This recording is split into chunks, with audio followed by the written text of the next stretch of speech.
Outra forma da gente alterar essa queda de tensão é a distância.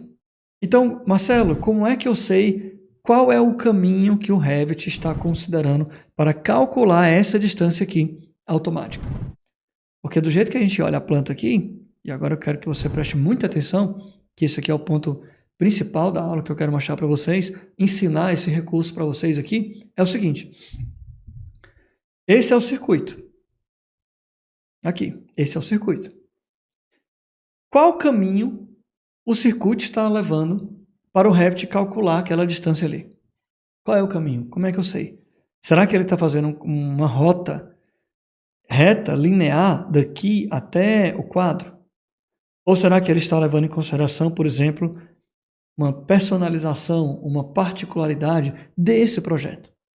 Por exemplo, o pessoal da arquitetura, da engenharia civil, pode ter planejado algo nesse caminho aqui, ó, nesse subsolo, algo subterrâneo nesse trajeto aqui da subestação, que me impeça de fazer um trajeto, por exemplo, retilíneo da subestação até o QGBT. De repente, o pessoal da arquitetura sugeriu aqui, já definiu aqui, que o caminho desse condutor deve ser por aqui, ó. Por exemplo, vem aqui, vai, desce, faz essa volta por fora da edificação, sobe aqui, vem até aqui e aqui tem uma caixa de passagem final que entra e se aproxima aqui, entra com os cabos do QGBT, fazendo possivelmente o maior caminho de todos, o maior caminho possível.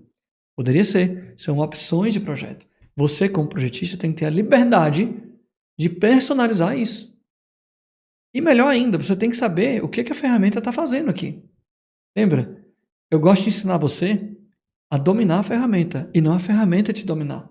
Por isso que eu vou mostrar para vocês aqui esse recurso. Como é que a gente vê qual caminho está sendo considerado pelo Revit? A gente vem aqui na subestação, pressiona Tab aqui para selecionar o circuito, clica na subestação novamente, e aí ele vem aqui e mostra essa opção de ferramentas do sistema, modificar circuitos elétricos.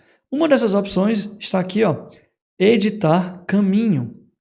Editar caminho. O Revit mesmo já te diz o que é isso, ó.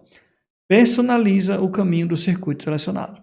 No modo editar caminho, você pode selecionar o modo de caminho, especificar um deslocamento de caminho do circuito, reposicionar segmentos individuais do caminho do circuito. Então, quando eu clico aqui, ele já mostra para mim qual é o comprimento do circuito aqui, ó, 65,85.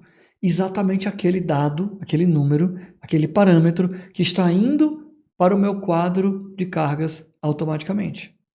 Então, é daqui que está vindo aquele número que a gente viu lá no quadro de cargas. Então, é aqui, nesse menu, que a gente pode configurar ou alterar esse caminho. Veja que ele tem modos de caminho diferentes. Ele tem todos os dispositivos e o dispositivo mais distante. Isso aqui se aplica quando você tem mais de um elemento no circuito.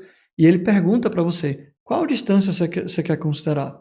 A distância da origem do circuito até o último ponto do circuito?